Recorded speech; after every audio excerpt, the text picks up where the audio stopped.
What's up, fanboys and fangirls? Welcome to episode number 23 of the Reviewpoint podcast, coming to you from fanboysanonymous.com. I am your host, Tony Mango, and joining me on the panel tonight is Calen Ferris. Howdy, howdy, hey. Mike Paden. And Eddie Siqueira. Yo. So, today we are going to talk about Star Wars, Episode 7, The Force Awakens. We all got a chance to watch this movie. I got a chance to see it twice, which I'm very, very happy about because I loved this movie. We're going to break down the things that we liked, the hits, the things we didn't like, the misses, and everything else that we have in between those two different positive-negative scales. And I want to warn everybody ahead of time, because not only is this one of the biggest movies when it comes to this, but it also has a lot of important things. There are going to be spoilers on this. So if you have not watched the movie yet and you don't want to know what happens, bookmark this, go watch the movie, and then come back and check it out. We're warning you well in advance so we don't have any comments below about how this was spoiled or that was spoiled or anything like that. We are going to be talking about everything, assuming that you've already seen the movie. So, with that being said, let's just get right into stuff.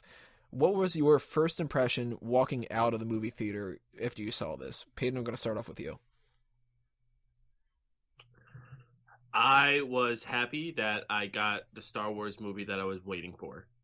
That I was waiting for years and years, and then when Episode 1 came out, and I didn't get. And then Episode 2 came out, and I still didn't get it. And then by Episode 3, I'd given up. And I didn't think it was ever going to happen, because George Lucas said he was done making them. And then, 2015, it happened. Eddie, what about you? What was your first impression? I had a big smile on my face. And honestly, it was just, it went well beyond my expectations. Like, I was really like, yeah, okay, I know it's this time the collaborations are a lot more, they're going to respect the franchise and all that. And that, you know, I was like, it's a franchise, you know, screw it, it's over. And then I was like, yeah. It's not over, bitch. It's not over, motherfucker. Calen, what about you? I'll preface this by saying that I've been a huge Star Wars fan my whole life. I've seen, other than the first one, I've seen them all in the theater on opening weekend. And it's the new one, Force Awakens, is not a bad movie. It's a good movie. It just isn't as great as I had hoped it would be. I liked it, but I was hoping that I would love it.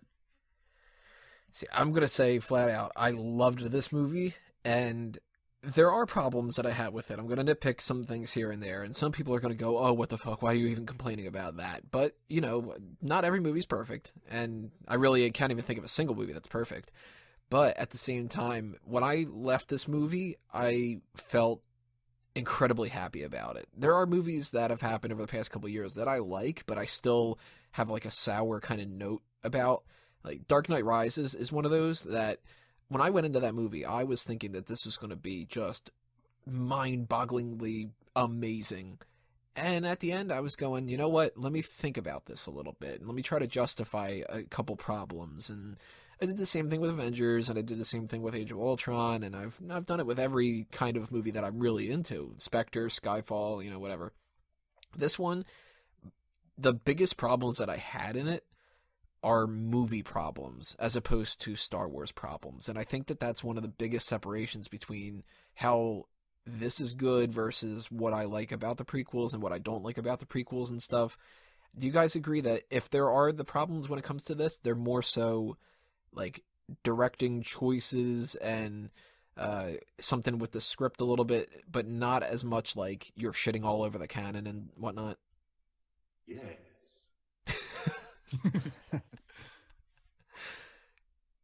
No, I agree. I think that the use of the characters from the past were great. I think the new characters they introduced were great. The sets matched where I thought Star Wars should look, as opposed to the prequels where everything was all orby and people had ridiculous makeup on and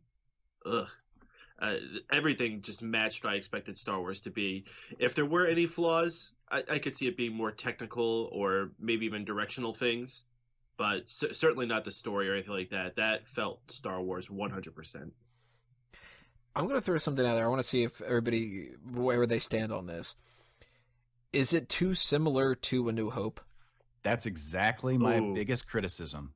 The movie's basically a rehash. It's a remix of the 1977 film. It has bits of the other original trilogy in there, but it doesn't blaze its own new path. It just tries to rehash the former glories to get everybody's approval. I mean, that would be fine if it was meant to be a reboot, but it's supposed to be a sequel, a new one. It's not supposed to be New Hope version 2. Well, the thing is, can I just real quick jump in?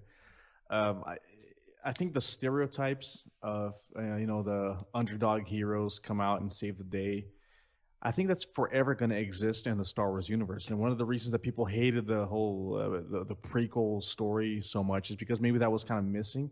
You didn't have the damsel in distress kind of thing going on, which in a way, even didn't have any damsel in distress thing going on, and nobody. Spoiler? Should I warn about the spoiler? They've been warned already. Okay, well, screw you, people who don't want spoilers. Somebody dies. That didn't happen. Well, oh my God, but I mean, because Obi-Wan doesn't really die in A New Hope. He continues in Empire and Jedi. He's always there mentoring.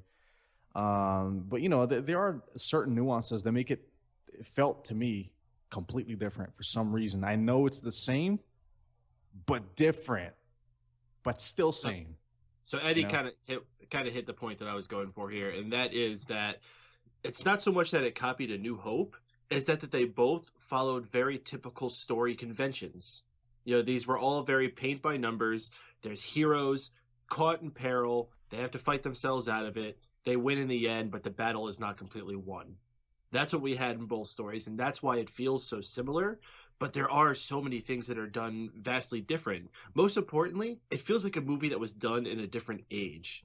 So even if you're seeing similarities amongst the story, it feels so fresh because of all these differences they fit in there. So I'm going to point a couple of things out, but my overall fear going into this movie, more so than people that were like, oh, it's going to be another Phantom Menace. I didn't think that it would be because it didn't seem like it, but I did think that it was going to be just a rehash of A New Hope. And I'm thankful in saying that all in all, I think that there are elements that freshen it up enough that I don't really, it doesn't bug me too much. But there are some things that do stand out to me. I think it's a little bit odd of a choice that they had the whole the beginning of the movie, something is hidden in a droid to act as a MacGuffin, and then you go to a desert planet where the hero's been abandoned, and they bump into a rogue who's going to help them out on their journey, and then they take the Millennium Falcon to get out of the desert planet. And that to me, I was just like, all right, holy shit, how much is this going to be just the same thing? Exactly. It's like they're playing Star Wars Mad Libs. They just insert the name of a desert planet. Where's a little droid? Mm-hmm. Because basically, because I was making a list of notes here before we got in here. Rey is Luke. Jakku is Tatooine. BB-8 is R2-D2. Starkiller Base is the Death Star. The First Order is the Empire. The Resistance is the Rebel Alliance. Snoke is Emperor Palpatine. Hux is Moff Tarkin. And in both movies, the good guys have to get on board the big planet-sized weapon to deactivate the shield so that the fleet of ships can fly in and target its vulnerable spot to blow it up. Yeah. There's a couple of similarities there. Well, when you put it that way. Because even something as simple as, if you want to do the Heroes Abandoned story, why did it have to be a desert planet? Mm-hmm. Couldn't it have been... I'll tell you why. Because desert's where you feel the most isolation. If they're on a lush planet filled with lots of plant life and everything around it, they're not going to seem like they're a person that's stuck in this horrible, terrible situation. The only other thing you could have maybe done is an icy planet. That's what I was going to say. What about Hoth? Thing? Right, yeah. I actually kind of would have preferred if they would have switched up that and Starkiller Base, because Starkiller Base could have been a planet that used to be brimming with life, but the fact that they keep draining this sun has killed all the life on there, so it's desolate. And then Jakku, which I don't really like the name Jakku. I'm actually that's gonna be one of my complaints later about his names, but that could have been maybe an ice thing where that's it's so cold and so lonely, that it would have been very similar, because people still could have been like, oh well, that's still Hoth and Tatooine and whatever, but it could have just been slightly different. You know what I mean? Actually, that in general is actually one of my complaints about the movie, is that the planets were things that we've all seen before. We had a quick shot of a city planet, which I thought was Coruscant at first, and I was pissed because I was just like, don't tell me that they fucking blew up Coruscant. But we had Yavin, Hoth, and Endor, and Tatooine, basically, in this movie. Mhm.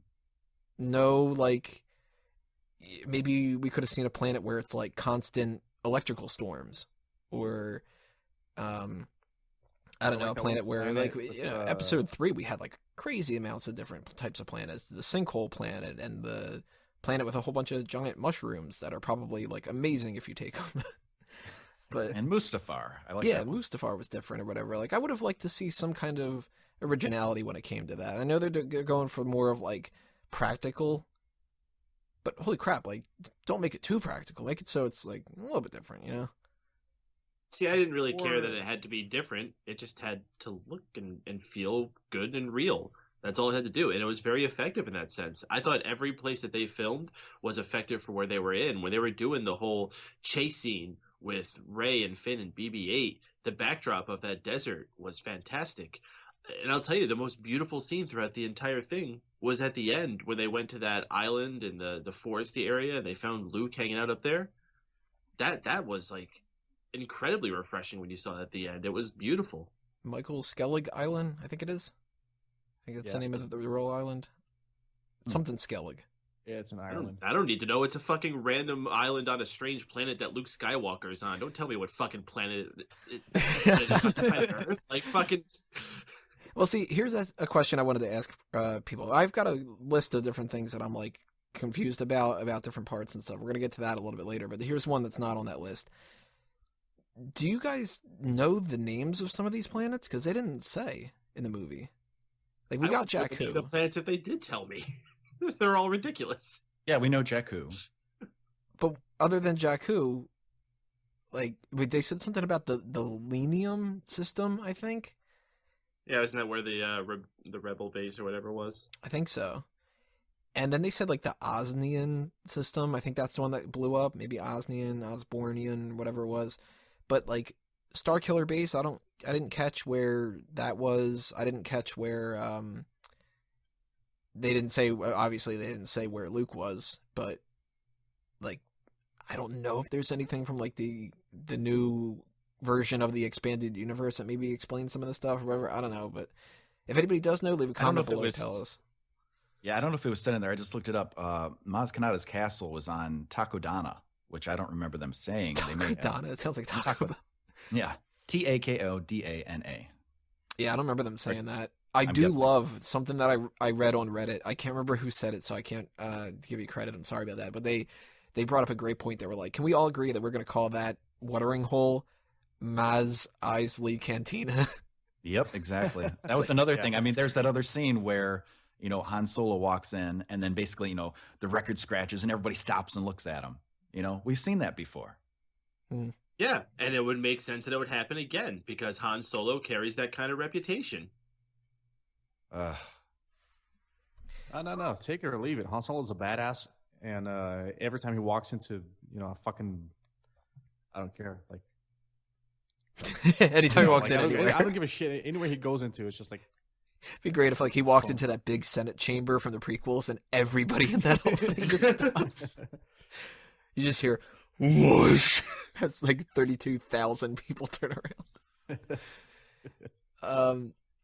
Something I want to bring up here in one of my complaints. Again, I'm not going to be complaining about all that much about the movie, so that's why I kind of want to get some of the complaints out of the way before we just gush over everything else. I think that there's way too much information we still don't know about. And to an extent, some of that is stuff that I'm glad that they kept us in the dark about because I want to know, like, more stuff in the sequels. But there's so much continuity that they needed to catch us up on. I felt like they rushed a little bit at times. Like, there were some scenes where the dialogue was very exposition heavy. Like, Luke and Leia, not Luke and Leia, Han and Leia, when they were talking, it was basically like, so, hey, how you doing? I'm doing all right.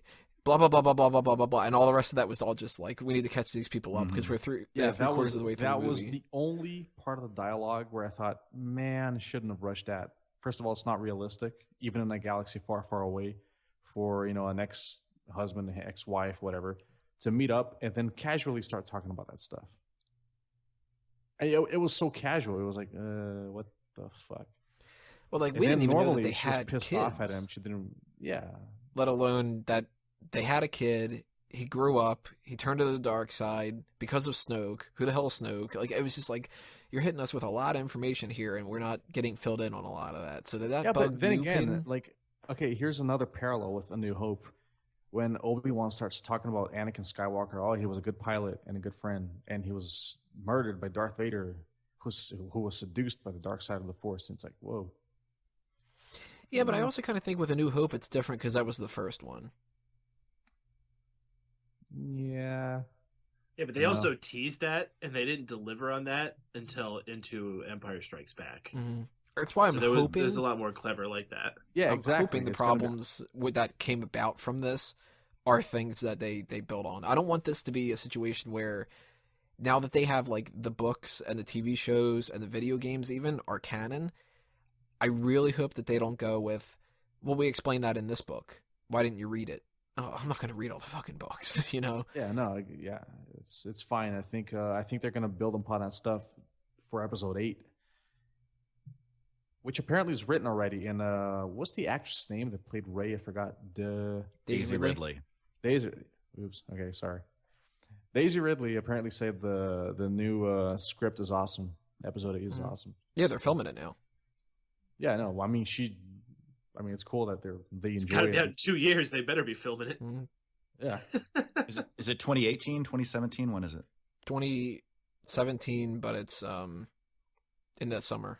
Okay. So Oh, it's a year and a thank half God. away. Oh, wow. I didn't realize it was so soon. Rogue One is next December. Good deal. And then 6 months after that, it's going to be this. And then it's going to be like a 2-year wait or something for the next one. It's going to, goddamn. Oh God. It's going to be like we get this rush of Star Wars movies, and then we have to wait a little bit, and then, you know. Oh God, 2 years. Yeah, imagine when we For the went fact 10 that we years. went like 20 years. Mm-hmm. Actually, before we move to characters, because character is going to be a bulk of this kind of thing, I want to throw out a couple different references here. Fan service. Were you guys happy with the level of fan service, or was it too much? It was way too much. It was over the top. I mean, I guess that was the primary goal of it. But in my opinion, it pandered way too much to the fans. It was like the writers were just going down a checklist of what the audience expected. And they're like, all the references and in-jokes, like J.J. Abrams was sitting next to me, elbowing me the whole time. Like, hey, remember that? Trash compactor? I know. It was knocking me out of my suspension of disbelief. It was like early on, they're walking across Jakku, and the triangle is Arcona or whatever. The alien pops his head, and he basically like winks at the audience. There's the Dejarik hollow chess game. It's like, hey, everybody, remember that? You like that? And the other one, remember? That was the first one that made me go, we didn't need that one. Yeah, Yeah, I mean, exactly. it just That was felt too much. unnecessary. And when, you know, And that Rey uses the Jedi mind trick in order to get the stormtrooper to release her. I mean, I don't know. That was I thought an the incredible scene. the fan service was over the top. It was, I don't know, too much. That I want to jump back into the fan service things, but I want to point out the scene with the stormtrooper dropping the weapon. I don't think that was like a too much of a fan service callback. No, that was an incredible character development scene. And that was fine. that's Daniel Craig. That is Daniel Craig. Oh, with shit. Really? Yep. Yeah. There were rumors that he was a stormtrooper, and the first time I watched it, I was just like, nothing stood out to me. But the second time I watched it, I specifically listened to all the stormtroopers, and as soon as he started talking, I'm like, holy shit, that's him. Because like you can tell now that you like, if you know going into it, it's definitely him, 100%. And that's so awesome that they got him to do that. Speaking of which, all these weird Easter eggs and shit. Apparently, I don't know if this is true. I didn't notice it at all when I saw the movie, but apparently George Lucas's body hits the Millennium Falcon's cockpit What? in the middle That's of space. amazing. I shit you not. Look this up. I'm gonna try to That find it right now. Sounds ridiculous. But with Daniel Craig, Simon Pegg is also in it. He does the voice of the junk dealer. Yeah. Oh, okay, I was wondering. I was just about to ask what character he did. Okay. 1/4 portion. 60 portions. Everybody in the theater was just kind of like, oh, damn, she's getting a lot of portions. 60 portions? Yeah. Holy fuck, trade that droid in. Shit. You get a lot of bread with that. Back to the fan service thing, though. A couple that stood out to me that I thought weren't necessary, because I loved every single one of them to an extent. But at the same time, I was just like, we didn't need the trash compactor line. Hitting the table and the game popping up. He didn't need to pull out the little ball that Luke trained with. A little bit on the nose with there's too much Vader in him. That felt like a fan fiction line to me, you know? It'd be like, it should have been more along the lines of like Han saying, "Oh, you didn't get this from my side of the family. Your grandfather's fucked up." And the 12 parsecs line. This is the one that made it in 14 parsecs. 12 parsecs. Remember that line? Like, that bugged me a little bit. But they're... Totally. No. These all make sense. These all make sense because it would be something that gets ruined in a game of telephone, and Han Solo's pride is so high, he's not going to let someone mistalk what his record is. Yeah, what about when Finn picks up the ball and shows it to the camera, you know? Yeah, that's fucked up. But still, the Han Solo thing, the 12 parsec thing, that's fine, man. It's like a oh, didn't you win like silver medal in that one thing? Gold medal, asshole. You know that one didn't bug me as much as like the Vader line or the ball. Oh, the ball bothered me a lot. Why wouldn't you like make a reference to that black sheep of your family? They could have done it just in a little different way. Like, that's actually my main thing when it comes to the nitpicking is I didn't hate anything in this movie. I just look at certain things and I go, well, that could have been a little bit different and I would have liked it more. Like, I love this movie. I think it's fantastic. You want to talk about fan service? I mean, go back to the prequels when you got freaking R2-D2 and C3PO shoehorned in everywhere. Like, yeah, they had some references and they used some old characters, but they were all done so tastefully and not beating you over the head. They even had freaking Fish Face, and he didn't say it's a trap. Yeah, I was actually kind of happy about that. I was waiting, and they didn't do it. I was so proud. He should have just been like, it's not a trap. I was just waiting for him to have what's the name of Greedo's race? I forget. But anyways, I was expecting to have Han Solo shoot one of them and go, "Hey, you shot him first," and then like wink at the camera. See, I shoot first, everybody. Like, did anybody catch a reference to 1138? No, not this time. No. When was that? I didn't this whole entire time. I tried paying extra attention the second time around and I didn't catch it. So I don't know if it's in the movie, which would be a little bit weird. But apparently, FN 2187. 2187 is a reference to a movie, 2187, that inspired George Lucas. I didn't know that, but maybe they're kind of like, well, we didn't want to do 1138, but we'll do that reference kind of a thing. Or we did get the I've got a bad feeling about this. I'm happy about that. Yeah, that's expected. That was cool.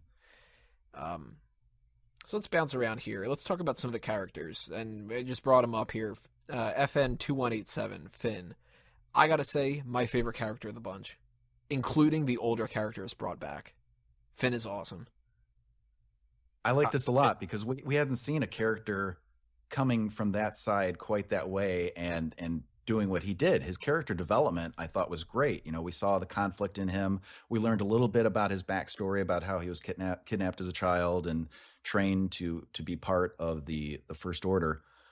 But I overall thought he was a great character. I mean, I'd like to learn more about what he's all about, but I guess we'll find that out next time. I love the idea that he was like a stormtrooper that became a main character, because stormtroopers have always been kind of left in the dark. Like, just, yeah, you're a stormtrooper, who gives a shit? And this was like, he was not only like an interesting character with his story arc, but he was funny too. Like, this dude was the funniest character. What did you guys think about Finn, though? Paden, I'll go with you next. I forgot what I was going to say.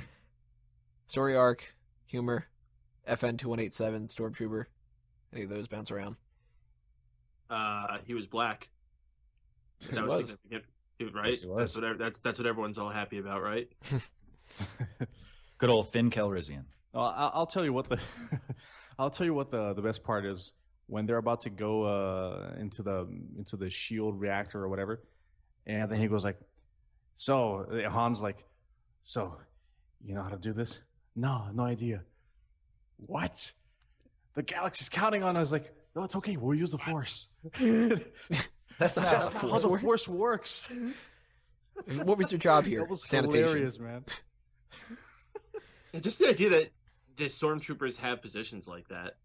That's such a clever input of it, because you never think about that. You always see them on patrol that is and such manning. a Kevin Smith kind of mythology going around. Like, when Clerks came out, the whole thing, like contractors and builders and just general workers. But there's got to be. I mean, you think about what they made in this one. They turned a planet into a giant cannon. Think about the logistics involved with that. You got to have like people digging the universe's biggest ditches. Well, like think about what we went through to get the Panama Canal. What they would have to do to make that thing. Obviously, they started somewhere along the time of A New Hope, or maybe even earlier. Maybe it was something that's been in development since the Republic days.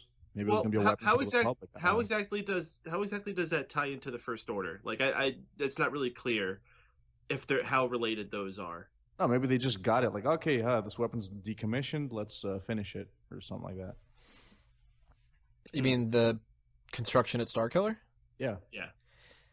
I just assumed that First Order did it themselves. Yeah, that's what I assumed too. And it's isn't it way only been too like 20 years? Short a time. A fucking planet? No, that's like we're talking several centuries, at least. Well, you got to figure. I mean, technology, the rate at which things improve gets faster and faster as time goes by. Yeah, we don't. This was a long time ago. Jesus Christ, dude. Mm-hmm. Like, we went from, they started doing the Death Star at the end of Revenge of the Sith, and it took them 18 years to build it. And then they built another one before Return of the Jedi. The Death Star is not that. It's a small moon. Starkiller Base looks like a friggin' giant, like, Earth-sized planet. Yeah, but I mean, you could try to argue if they want to go back in time and kind of retcon this in there. They could say that maybe one person was trying to build a Death Star and they had the idea and they were like, no, let's just keep this really compact and tight and whatever. And then somebody else could have been like, why don't we make a plan at that? And then go, wow, that would take too long. And then go, well, we're going to start construction now anyway. You know what I mean? It could have been 70, 80 years that they were doing it. I think we were missing a very critical boardroom scene that was not included in any of these. Maybe it's in a book. Maybe. Yeah. At least it's not the prequels where they would have had that boardroom scene. It would have been the opening scene. Right. It would have been something like in the middle of two action things that would have killed the action.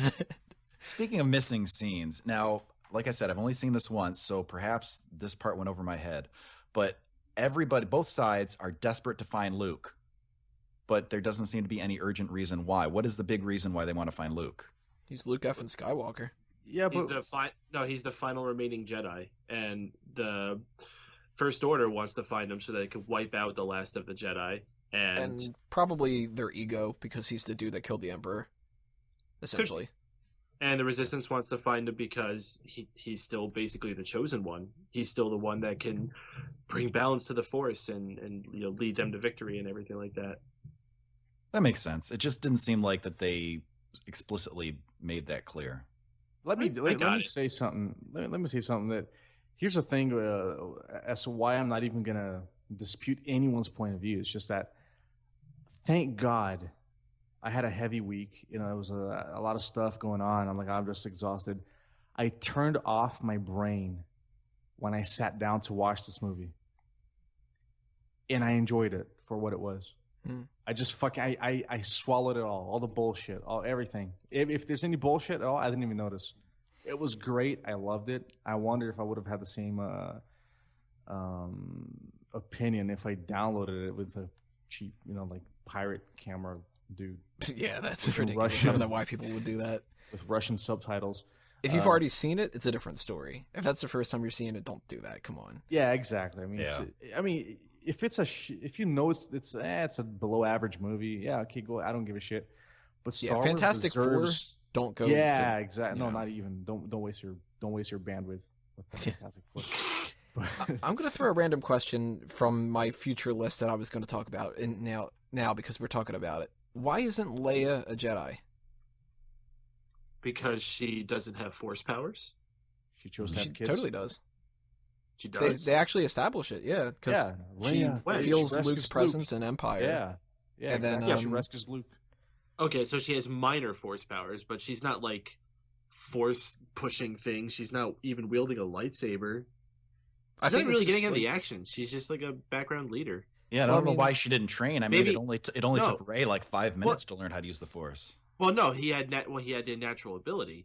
Maybe the Force comes in different forms, and maybe her form is more intuition and leadership.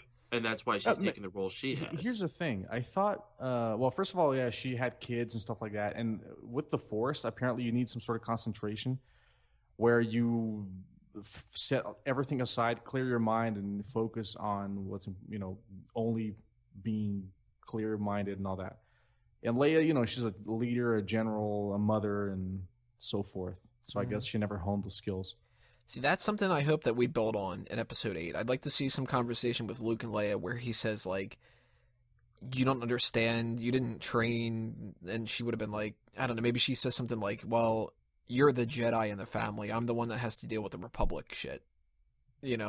Just something. They need to address it at some point. They can't just kind of hand wave it as like, but she didn't, and don't forget about that kind of a thing. Like, they need to address these kind of questions. Well, they kind of have. From what I understand, pretty much anybody can tap into the Force in varying degrees.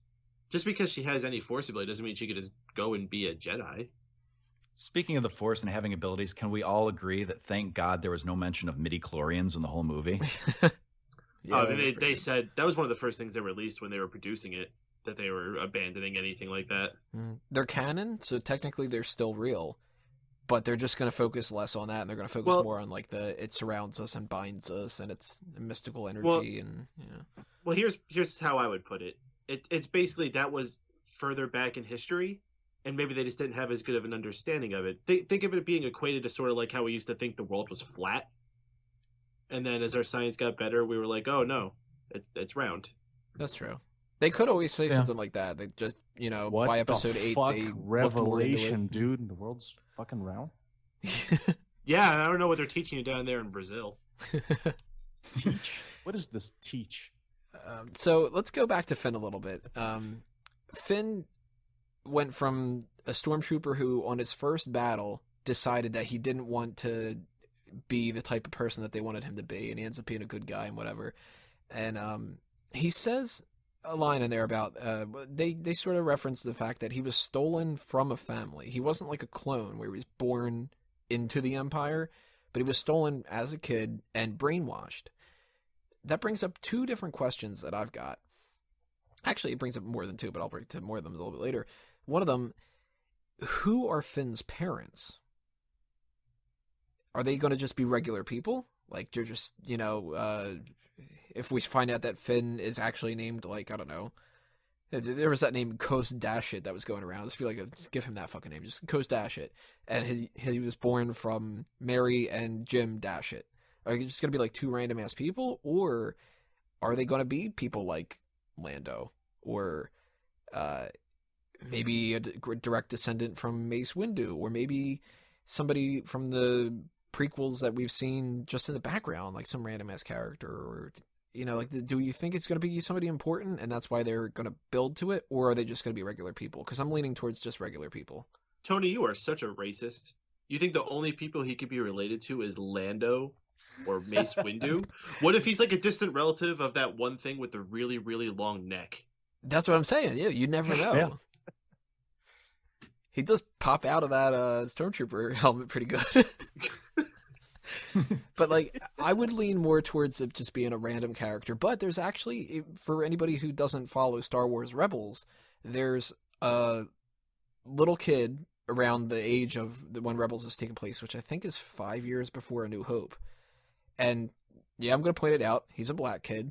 I can't remember his name, but he's a stormtrooper in training who is working. He defects and he starts working for the rebel side.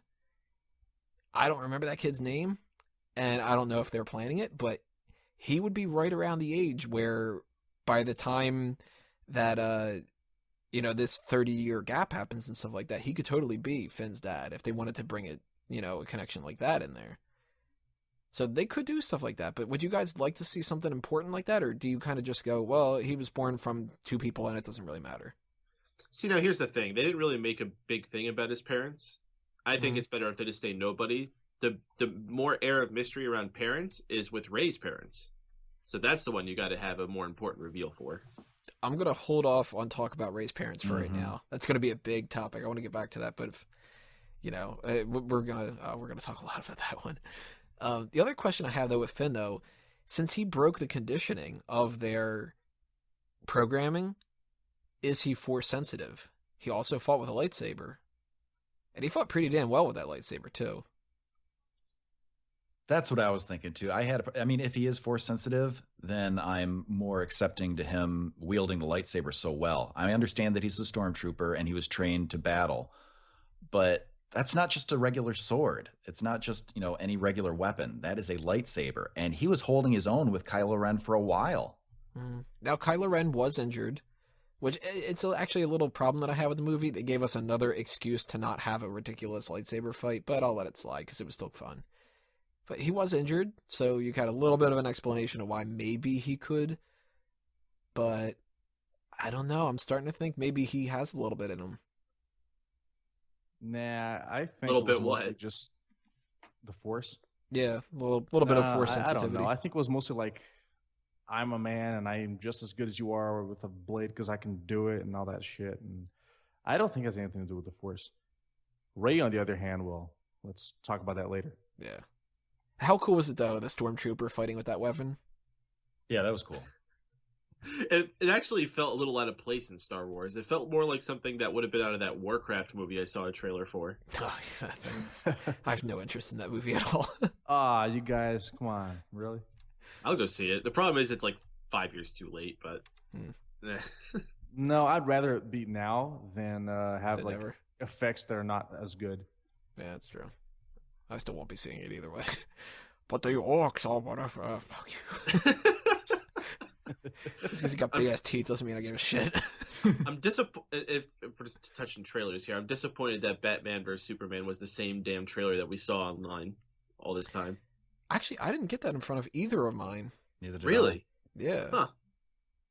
Yeah, Well, I'll go back to that a little bit later with the difference between viewings.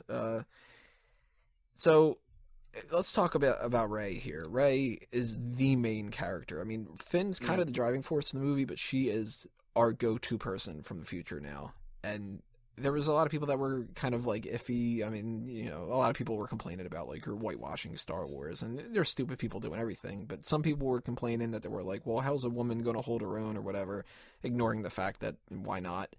But did you guys like Rey? Because I thought she was great. All right, well, I have to say something fucking first. rocked. She fucking rocked.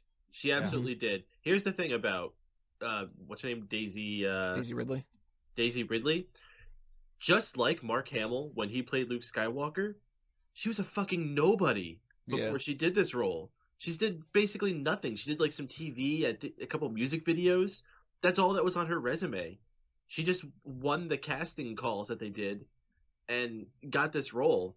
And you want to draw another parallel with A New Hope, the same thing happened here. They just knocked it out of the park with who they picked, created a completely new star with a fresh face.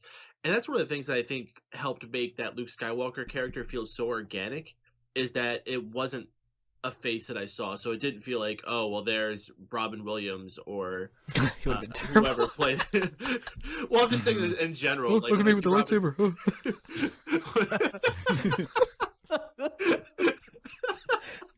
I just meant like when I see Robin Williams in a movie, it's always okay. Well, I know Robin Williams is playing this character, but when I saw Mark Hamill playing him, I was like, no, okay, there's Luke Skywalker. And then if I ever saw him in anything else, it's like, oh, hey, look, it's Luke Skywalker doing that thing. Mm-hmm.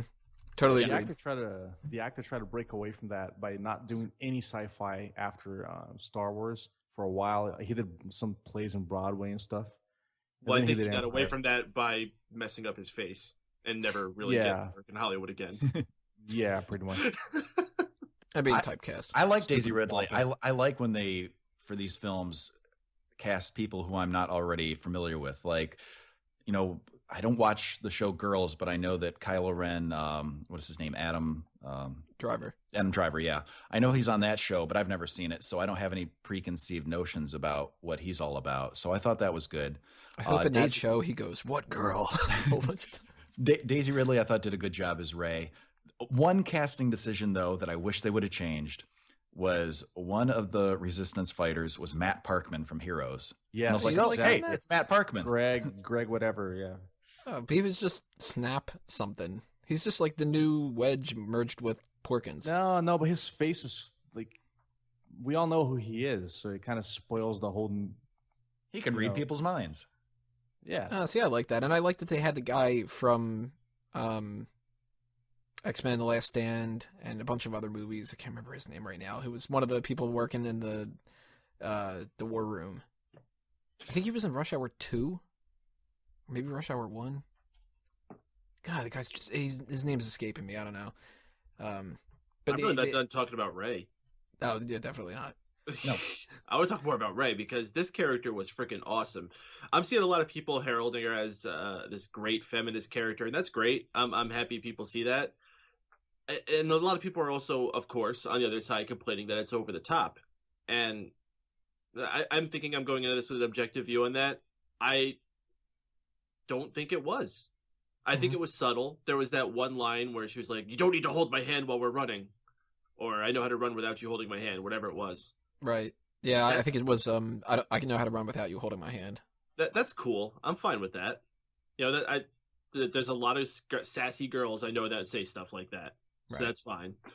Other than that, it was never over the top. She knew how to use her weapon. She slowly figured out what her powers were. Well, not slowly, but slowly as far as the pacing throughout the movie. And I don't know. I loved cheering her on. She was very likable, and I'm excited to see where her path goes. Mm-hmm. Like they had her be very capable for everything, but they didn't beat you over the head with the idea of something like with the Supergirl TV show, where like she's being able to beat people up and whatever like that, and they're flat out going, and she's a girl. It was like nobody in this movie addressed the fact that she was a woman and said she shouldn't be doing that because she's a woman. No, I agree, and that's totally how they should do it too. It's one of those things where she's a good character, she's a badass who happens to be a woman. Right, where if you could have rewritten the role and just made it so, I mean, even the name Rey is not a female name. It's just whatever happens to be whoever. Like if you would have recast John Boyega and you would have put Alex Pettyfer, yeah, he was one of the people that was rumored for a role in the movie, blonde-haired white guy, it wouldn't have changed the Finn character. Likewise, if the same actor would have been Rey, it wouldn't have changed the Rey character. They might not have had the hold the hand line in there, but she wasn't written as a woman who can do whatever. She was just written as someone who can do whatever. And that's why it works. Because you're not beating people over the head with it. So I think that that's a great step in the right direction. I saw actually, to address the differences between the two viewings that I had, there were no kids in the first viewing and lots of kids in the second one. In both viewings, when you got that scene where she catches the lightsaber, everybody in the auditorium went, yeah, and clapped and everything like that. There wasn't anybody going like, oh, fuck this, why did the woman get it? Like, thank God, because everybody was just turned around and been like, dude, really? Like, I think they're just cheering for the lightsaber, period. Maybe, I don't know, but like... No pun intended. Like, I didn't hear anybody leaving complaining about the way that she was written or anything like that. Everybody seems to just be on board with her, so that's awesome. Credit to Daisy Ridley, too, for that. Oh, she was amazing, man. I disagree. If they cast someone else, I don't know. It might not have worked as well. Well, no, I don't mean like as far as acting goes. I mean just as like if Rey, the character, would have been a guy, it would have been the same character, other than being a guy. Perhaps. I don't know. I mean, the way it is perfect. I think they nailed it. The character, I think it has to be female, and she has to be sort of a tomboy, but not over the top with it, and definitely not like a damsel in distress or anything. And she knows her way around anything technical. It's great. As a matter of fact, can we talk about who her parents might be now? Yeah, let's address the bantha in the room. Is it Luke? I want to say yes, and I want to say Luke left her there because he didn't want her to get contaminated by the dark side either. Because they don't officially confirm it, and I'm worried that it might not be. I'm just glad, because I was so expecting that end scene when she hands him the lightsaber. I was so much expecting that he was going to say, "Thank you, my daughter," or something like that. And I thought that's how it was going to end. I'm glad they didn't, though. She says, Luke, I am your daughter. whether or not it is, I'm just glad that they didn't shoehorn that in at the end. Same here. They might have, and they might have cut it out. That was the last shot of the movie. Mm-hmm. Maybe they filmed that, and then they were just... It was an amazing last shot, by the way. It was a great last shot. But what do you guys think? I mean, they referenced enough things that make you think that she is, but that also kind of makes me think that maybe they're just playing the red herring game. Like, But maybe who else is strong with the Force? I mean, if the family, I mean, no one can have that much power of the Force except for the Anakin family. Screw it. What The if- what if Skywalker she's- family. The Skywalker what- family. What if she's Han and Leia's? well, that would have been a little bit weird because they never mentioned their Yeah. daughter. Yeah. I mean, So- they do have in the lore. I know they have 2 sons and a daughter, right? Yeah, Yeah. Anakin Solo, Jason Solo, who is basically Ben Solo in this one. Yep. And Jaina. Or Jaina. I don't know. I think it's Yeah, Jaina. there you go. And but then why Luke would she has Ben. Why would she have been abandoned? That makes no sense. Now, some Because they theories. separated. Well, some theories I'm thinking Han about. or Leia wouldn't have done that. They would have left it with someone they know at least. They wouldn't have to sell. I mean, they have enough, credits or money or whatever. If they resources. remember. What do you Because mean? the theory that's going around now that I'm hearing from a lot of people is, what if, because we see, different force powers as time goes on, Kylo Ren's got the ability to go into people's minds and be able to, read their minds and stuff. What if Luke also has the ability to not only do that, which is where Kylo Ren learned it, what if he's got the ability to erase people's minds? Oh shit, that's awesome! Yeah, So he could that's have, that's he could have killer. erased the memory of her from Han and Leia, or he could have erased the memory from Han and Leia of his own daughter, or, and it's like, there's so many things about this, it's like, it's all over the place. He could have been off training with Kylo Ren for maybe a decade, for all we know, because we don't know how long he was training him. Maybe she was born in that time period and Luke never told them. Like, there's a lot of stuff here, but there's a lot of things that kind of like, they could have officially said it, but they didn't. Like, Maz Kanata hands her the lightsaber. But here's the thing: it can't possibly be Han. She can't possibly be Han and Leia's because otherwise he'd have to wipe like Men in Black shit, like wipe and then, like everyone's memory. Hey, remember that girl that's Han and Leia's daughter? Yeah, forget her. Like, well, the lightsaber I mean- specifically calls to her, Maz Kanata says. She says, it was your grandfather's, or no, she doesn't say it was your grandfather's, it was Anakin's, and then it's Luke's, and it's calling to you. So it implies that she's, the next descendant. Yeah, And she's a Skywalker, I think. But she don't you also think the says, though- implications are too much? They're making it too obvious or trying to point to that too much. But here's the Right. thing: like Luke, honestly, seeing A New Hope, it's like it's so obvious how Luke knows nothing about the Force. All of a sudden, Obi-Wan talks to him for like I don't know how long, like not even a day, from Tatooine and then to the Millennium Falcon, and then the Death Star, and he teaches Luke absolutely nothing about the Force. Just use your feelings. It binds us the galaxy and all that. But Luke goes ahead and uses it to fuck over the Death Star. Yeah, You know? that was poor '70s writing, is what that Yeah. was. I And limitations of how much you could do. Here's the thing, but it's still okay. Whatever, but it's still kind of subtle. I mean, he uses it here and there, sporadically. But clearly, the Force is extremely strong with him. Chewie, get us out of Why here! wouldn't his daughter also have that? Well, You know, Peter, do you think that she's Luke's daughter? Excuse me, but that shit escalated quickly. If there's a negative side to Rey, and heck, the whole movie, if there's a negative thing that I found was that shit escalated really quickly. Like she's like, oh, like I'm a nobody, and then it's like like I can move that shit with my mind. It's like like I can beat Kylo Ren with a lightsaber, like that kind of shit. Like whoa, like chill, dude. Paden, what do you think? Jedi Though? Master, Is she like, Luke's daughter, or is she somebody else's daughter? I think it's way too obvious that they're trying to make it look like she's Luke's. I think that it's more likely she's Han and Leia's, especially because I think it would be very poetic for it to be her against Kylo Ren as brother and sister.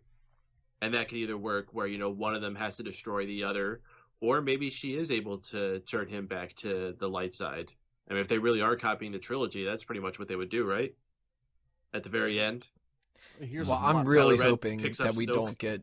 I really hope we don't get the whole the masked Skywalker turns from the dark to the light at the end. I don't want to see just the same exact story. I want Kylo Ren to be flat out fucking evil. Mm-hmm. Yeah, like mad with evil. Mm-hmm. He just killed his dad. I'm pretty sure you don't come back from that.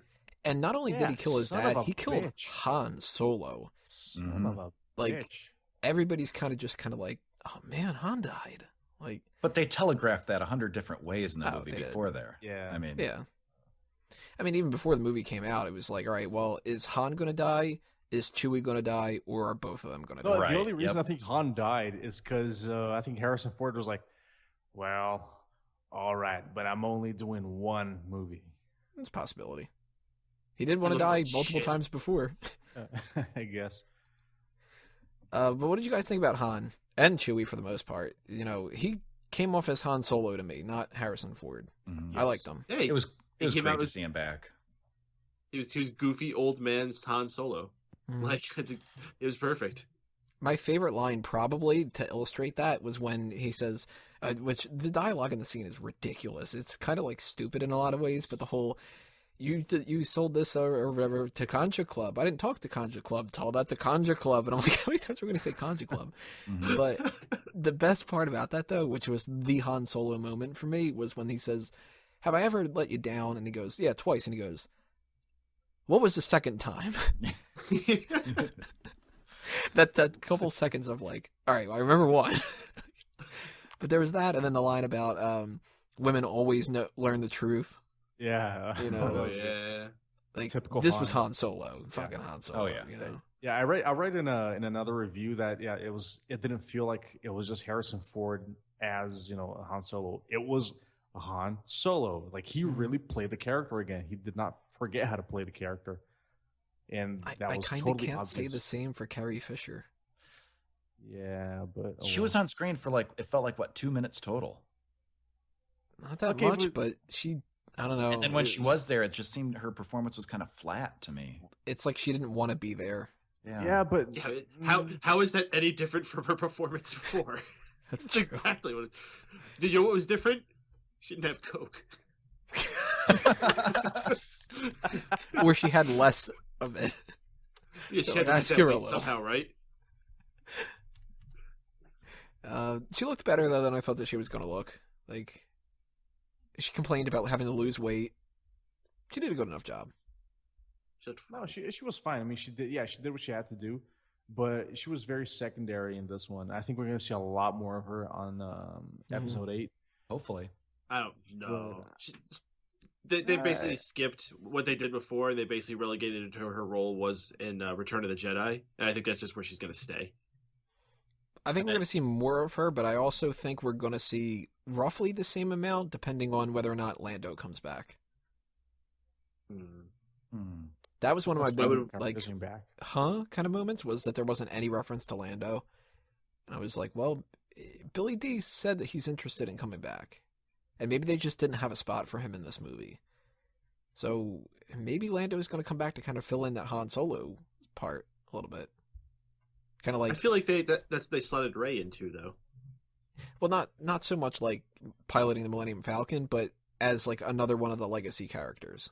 Like 50% will give it to, it's sort of like if you balance out what Han and Leia had in this movie, next movie will be Luke, and then the other 50% will be Han and Leia and Lando.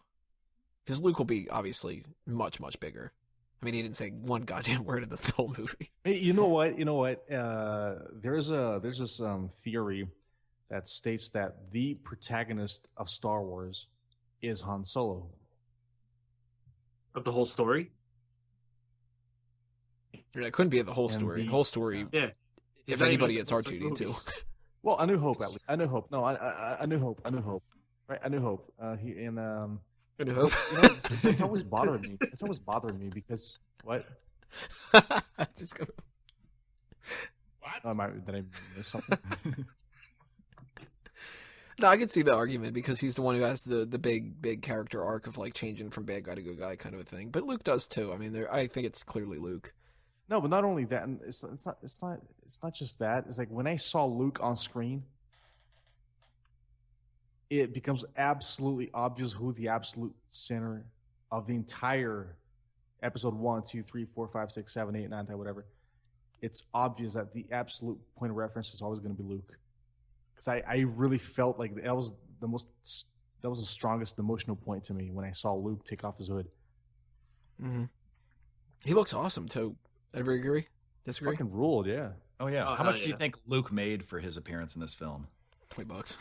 I mean, he was in it for all of 20 30 seconds, didn't say a damn word, looked badass. But So I just got to say, one of the first things I saw that was related to when they started producing this movie was a shot of all the actors sitting in a circle doing a read through of the script. Yeah, the Mhm. table And now read. thinking back on that, I remember Mark Hamill being in that picture. I must have been like, wow, that must have been like such a fun day for him to be there. Like he's reading the whole script, and then they're like, say like J.J. Abrams is doing the narration. He's like, and then Rey holds up the lightsaber, and then everybody looks at Mark Hamill, and he goes, and then they're like, all right, good deal. He goes, Avengers? he just showed up so he could go to the craft service table. And they're like, you gotta be Here, losing pick weight, up don't you? chips. Then Carrie pops up there. They got a Coke around here? Real quick, let's throw out there C-3PO and R2-D2. I'm very glad that they didn't have much to do. 3PO is kind of annoying, and I thought, wasn't it adorable that R2-D2 was like in a little coma? Like they found a way to have him be in a coma, so they could have him there, but like not have him be in your face the whole time. Well, see, the coma thing is actually another one of those things that comes up in the theory that Rey is Luke's daughter, because he's in low power mode as soon as Luke leaves, he says. And R2-D2 comes out of it only when Rey shows up at that base. So it's like maybe it's something with like, when you come across that kind of like, my daughter or whatever like that. or I he thought it was- recognized her. I thought it was more that he came to life because they had the other part of the map that they wanted to connect, and that Which was he knew really that. obvious. Wow. Which was really obvious that R2 had the other part. Yeah, but if he would have become back to life, I guess you could say, he would have done that earlier because BB-8 was in there before. Yeah, they had that Yeah. since like a half hour into the movie. Okay. And you want to talk about adorable. BB-8, Oh my goodness. holy shit. I'm glad Christmas. it wasn't ridiculous because it was one of those characters like with Jar Jar and the Ewoks. Before the movie comes out, everybody loves them, and then a lot of people change their opinion. With this one, everyone has been embracing BB-8 for months now, and I'm glad he wasn't super annoying. He was good. Oh, BB-8. He had Go ahead, Paden. he had such adorable moments that Mhm. even me as a fully grown adult can help but laugh. I think my favorite part was when Finn and Rey are first taken off in the Millennium Falcon and they're trying to fix Yep. some part, and like BB-8 gets caught in between Finn having to like hide that he's actually not part of the Resistance, and he's like, first off, he's like looking back and forth between the two in this comical fashion. What do I do? What do I do? What do I do? And then finally he covers for him, and Finn gives him like a thumbs up, and then BB-8 puts out this little like arm with a flame thing made to look like a thumbs up. Dude, It was fantastic. Everybody in the theater, both times, ate that moment up so much. And at that moment, I literally thought to myself the first time I was watching it, I was like, God damn it, I love BB-8. All right, I love him. Like, that was one of my favorite moments of the entire movie. That little thumbs up, little... And how sad he looked when he was guilt-tripping Rey. It's like, if you go to the left, that'll reach town. Don't go to the right, because that's the quicksand thing or whatever. And then he's just kind of like, all right, I'll follow you. And she's like, no, you're not going to follow me. And he's like, oh, and he starts rocking back and forth like, well, guess I'll just kind of be by myself now. It's a shame I don't have a friend. Adorable. And then he was so happy when she said he could come. He's like, woo! Right. He's just like, oh, sweet. This is awesome. I love Han Solo going, Great. get out of the way, ball. Oh, and before we leave the droids, we didn't really talk about C-3PO. He was kept to a minimum. He wasn't offensive, and as a matter of fact, he had a really great line when like it's like Han and Leia have their moment when they're first seeing each other, and then he just pops up in front. He's like, oh, Han Solo, I can't believe it's you. It's me, C-3PO. You might not recognize me because I have a red arm. Yeah. Yeah, he was kept very minimal. Like, you see, like, episode 2, 3PO, and it's terrible. Ugh. It's one of the most annoying things out of all the movies. With the stormtrooper or the the head, the droid. Oh, I'm quite droid beside head, myself and all this. I was just like, this oh, is such Jesus a drag. Christ. Yeah. But this one was just like 3PO didn't need to do anything else. He's in the movie, cool. He's still hanging by Leia, awesome, exactly where he should be. And he's just kind of like, hey, I'm an annoying little fuck. I'll see you later. Yeah, it was good they Amazing. didn't overuse him. And I like the little like brotherly kind of attitude that we can see budding between BB-8 and R2. Like he bumps in them, and he's just kind of like, "Hey, I'm BB-8. Hey, buddy, what's up? Play? Yeah, you want to play? Hey? Huh? You want to be my friend? Oh, okay." I love BB-8 so much. Like I hate to say something so sacrilegious, but if they got rid of R2-D2, like, you know, if he bit the bullet at some point, at least we got BB-8. I almost feel like that's what they're setting it up. Mm-hmm. No, I want him to I get feel rid like of 3PO. I feel like episode 8, R2-D2 is going to have to sacrifice himself to, like, do something big. Possibility. Never finish the big baddie at the end there. Mhm. I Maybe bet they they'll would even do save it in that for episode 9. 9. Yeah, because they want to Yeah, have maybe they'll- all of them. Maybe he'll even be the one that takes out Snoke. That'd be awesome. Let's talk about Snoke, actually. Here's a couple questions about Snoke. Is he that big? No. That the first thing I thought was, I'm guessing it has to be like the Wizard of Oz, right? That he's actually either normal sized or more likely they're going to reveal that he's like a little guy like Yoda. And then they're going to hope that gets a bunch of laughs when he's first shown. You know, oh, look, he's a little guy, but he's pretending he's big. So it's like the Wizard of Oz. I imagine he's actually, like, microscopic.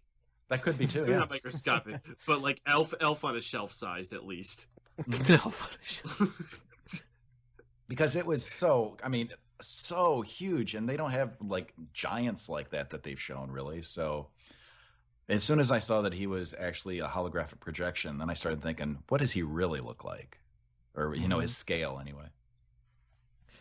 I hope He they doesn't don't go with look the Yoda anything route. like that. You don't think he looks anything like it? I said I hope he doesn't, because he looks Oh. stupid. Yeah. I thought it was one of the worst character designs they've had in this whole movie, I would say.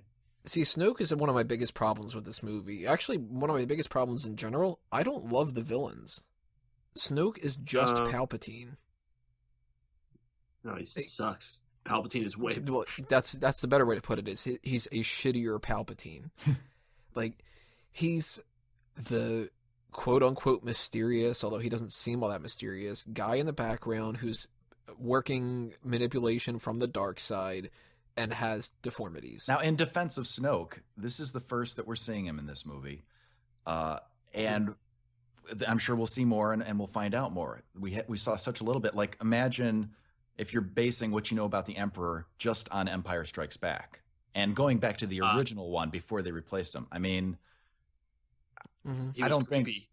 Yeah, he was creepy. He kind of reminded me of, like, Dr. Claw. I loved him. This guy, not so much. The fact that it's so similar, though, that's what bugs me. Oh, yeah. His character design's just so plain. Like, there's, like, no detail to his body, and then he just has, like, the weird mouth, and that's it. Mm-hmm. He's I mean, boring. that's the mystery of it.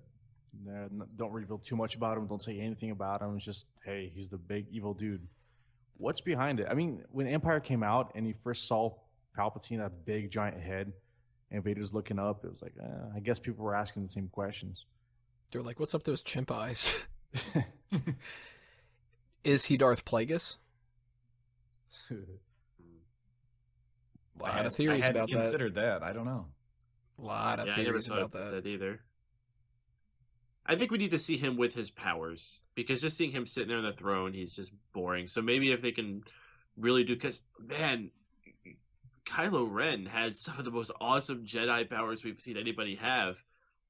And if this guy's the guy running the show above him, I need to see what this guy's capable of. He's capable we of throwing a also- fit and breaking a bunch of shit on a ship. That's for sure. We also need to know what his connection is and stuff, which that's one of those things we don't know that I'm okay with not knowing right now, is how Snoke got involved in this whole thing. Because even Han and Leia know Snoke.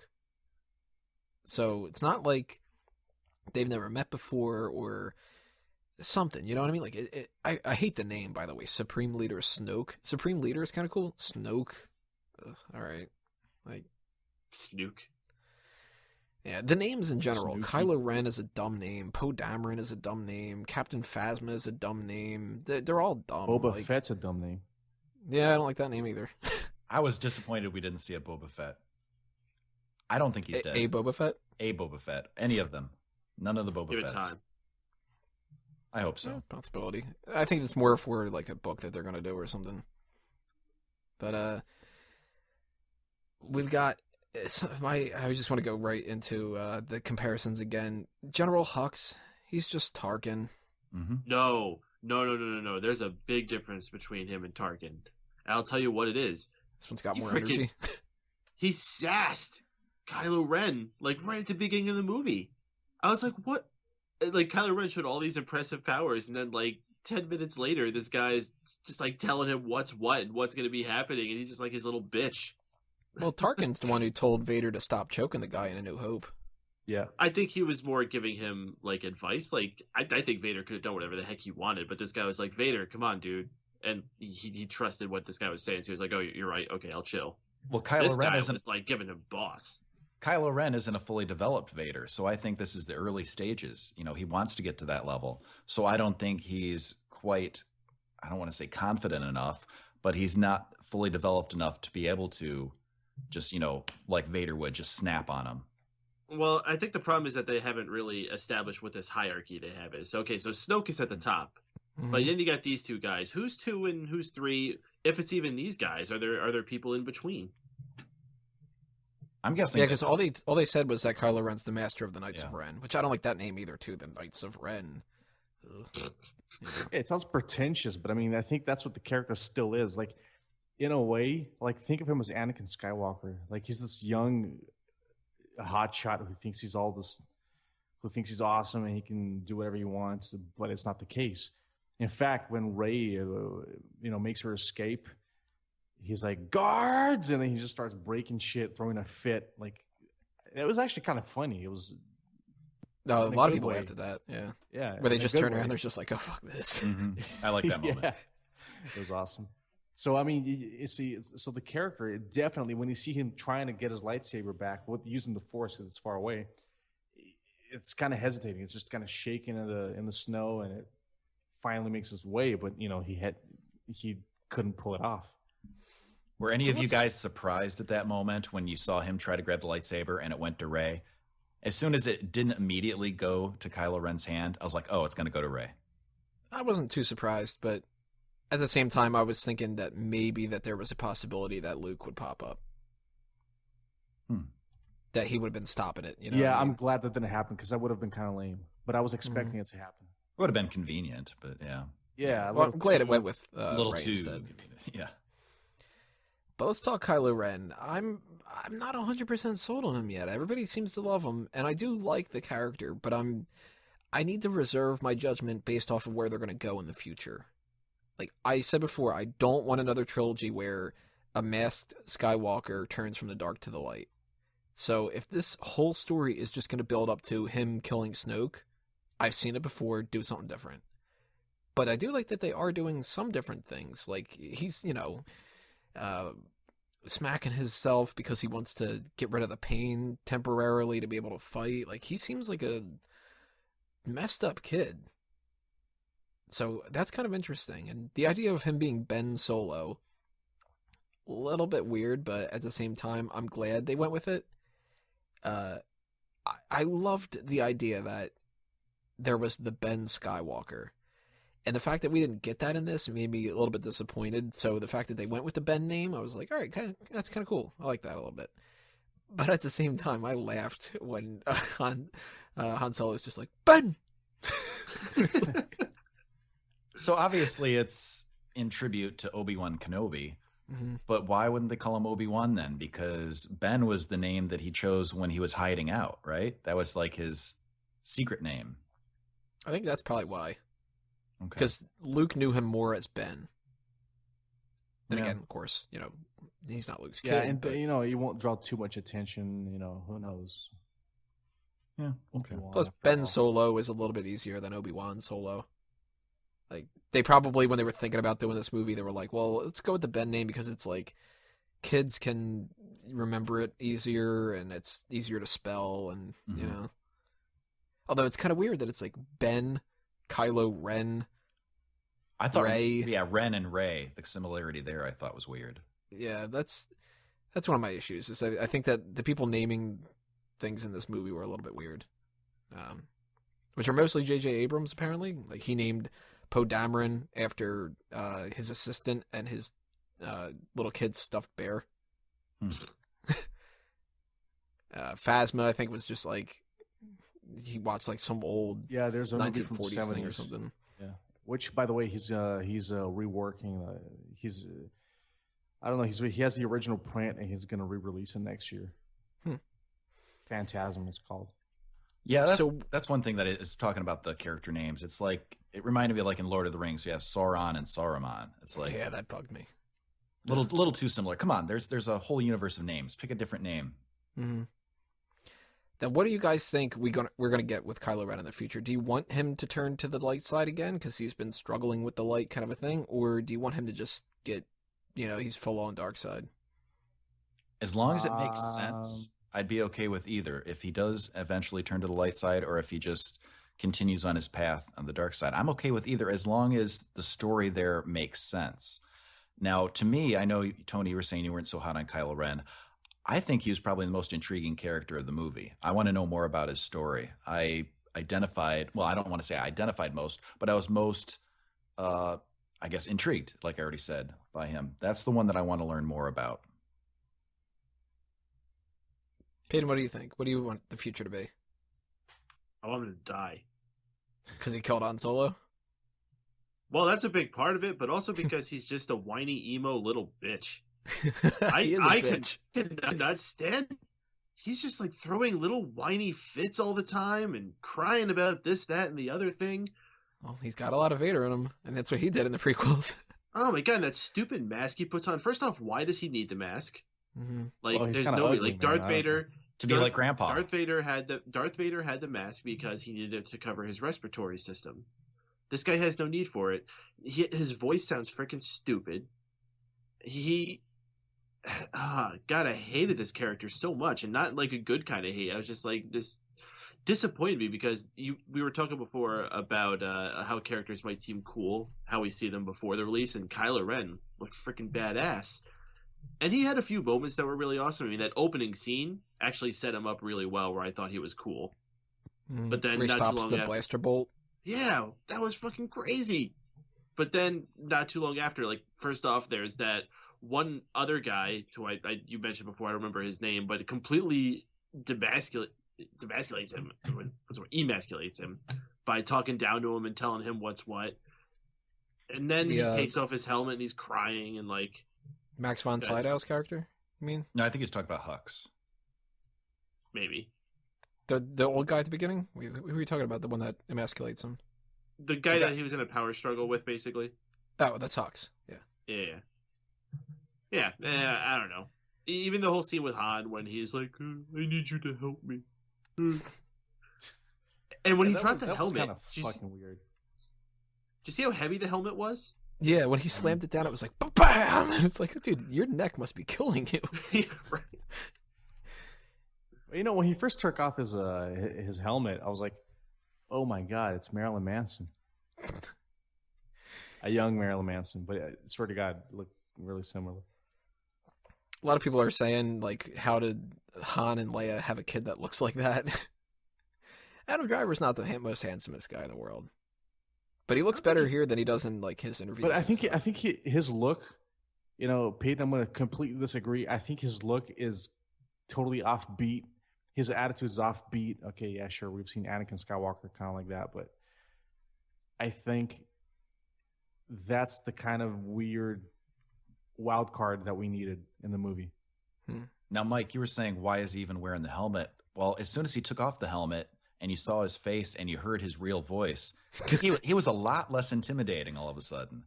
So I think it's just kind of like how Snoke projects himself as really huge. I think he is using the helmet and the voice changer to be more intimidating. You think he has a really small cock? Probably. Could be. That's why he needs the 2 extra ones on the side. Make up for it. There was a kid that was scared of Kylo Ren when I went to see it the second time. Like I said, there wasn't any kids the first time around. Second time around, as soon as you saw Kylo Ren, this kid got up in his seat and he turned around. And when there was that shot of Kylo Ren's got the lightsaber up to Rey, the kid actually turned around again and said to his dad, "I can't even watch." Aww. And I was like, "Aw." And then Clearly that kid didn't watch RoboCop when he was 6. Yeah. I was Juxtaposed, scared I got of punks the older in guy the who's next to me who's chuckling at everything from the original trilogy, and when he went nuts when there was that shot of Finn in the backseat of the Millennium Falcon with the blasters, and it showed the little red thing, like the targeting system. He was just like, "But." That's the thing that got you to pop out first, like, it's kind of not the sweeping shot of that thing's garbage, and then it shows Millennium Falcon. He didn't go, "Yeah." Everybody clapped at the beginning and stuff like that in different parts of the movie, but that one was specifically him just kind of like, "Look at that targeting system." Weird difference when it came to the kids and the adults and stuff. The kids didn't have a clue what the hell the references were for different things, and all the adults are like, "I get it," but the little kid scared of Kylo Ren. So I don't know about somebody like you, Calen. You were a kid when you were seeing Star Wars. Were you afraid of Darth Vader when you first saw him? No, I thought he was badass. He was my favorite toy to play with. He's always been my favorite character. So I was never afraid of him. No. Maybe the kid was just kind of like, "I don't want to see Adam Driver's face." No, here's the thing. Like, Darth Vader is like he's too much of an archetype. Like, he's just plain evil all the time. And then Kylo Ren shows us humanity to him. That's kind of like, oh shit, this guy throws fits. If this guy's scared, then all of a sudden he's nice, and all of a sudden he's, it's almost schizophrenic. So of course it's a little scarier. I don't know. If anything, when I was a kid, what scared me was, I guess, the Emperor in Return of the Jedi, just because he was just so evil. And the music was right. Yes. Yeah, the theme was just right there along with it. Mm-hmm. Can we talk about the music for a second? Snoke's theme is just like a rehash, and I was disappointed with the music so much. There's not a single memorable theme that they've added. Yeah, can I sort of speak out on the music? Okay, first of all, John Williams is 70. Wait for an answer. Yeah, I mean, obviously that's a reuse of the themes that we all know. Luke's theme, Leia's theme, and whatever else. The problem is I didn't hear any of the intelligent segs that normally you would have between scenes in the middle of if you analyze something a little subtler, like because John Williams knows his way around an orchestra like nobody's business, and I didn't hear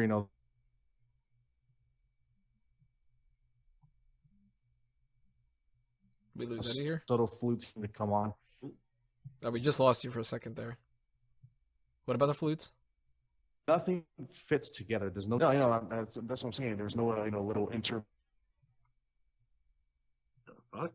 With flutes and then the clarinet and all that. Maybe that was specific. I think we've got an invasion from episode 1 going on Eddie's end. A little bit Eddie, of technical back? difficulties. Don't get excited.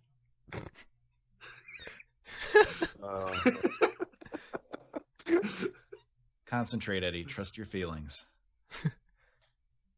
Okay. What about now? Hello? All right. I think we can hear you now. Okay. I'll keep it simple. It sucked. It sucked. It sucked because it didn't juxtapose together. The themes kind of like there was a cool theme, then it just nothing, very bland, and then all of a sudden the big theme because the big scene came on. It's nowhere near as intelligent as the original trilogy where you had a big giant piece of symphony. Now, Paden, you're another person who's really into music. Did that stand out to you as anything positive or negative? Well, it's certainly not a positive when you can't really think of anything memorable that they've added. Mm-hmm. I think that the redone pieces that they did were classily used. I'm fine with that. I'm fine with just pulling out of the well. Maybe there were a couple fresh pieces in there that if I went and rewatched, I would find that would stick out a little better. But For me, No it Duel of was the Fates. There was no Duel of the Exactly. Fates, but there also wasn't particularly anything worth a Duel of the Fates. That might come later. Duel of the Fates. It deserves something bigger than anything that happened here. A lot of what happened here was set up. Yeah, I'll agree That's true. with what you other guys have been saying. I am glad. I would have been disappointed if they wouldn't have brought back a lot of the old themes. It was good hearing those. It was appropriate. I don't think they overused them. But kind of like you guys were hinting at, it would have been good if we had one or two memorable new things. I think that was a big part of it, because after the movie, I was kind of going back and replaying it in my mind. Like I said, I've only seen it once. So that's something I should probably key into next time I see it better. And I couldn't remember any one particular scene or piece of music that stood out to me. I don't think anything necessarily was wrong or bad about it. It just wasn't memorable. Yeah, because we obviously A New Hope, we have the bulk of the main themes that we get. Empire Strikes Back, we get the Imperial March, and we get Yoda's theme. In Return of the Jedi, we get the Emperor's theme, and we get that Into the Trap, that bum bum ba da da dum bum bum ba da da, which is amazing. Episode 1, we get Duel of the Fates. Episode 2, we get Across the Stars, the Love theme. Episode 3, we get Battle of the Heroes.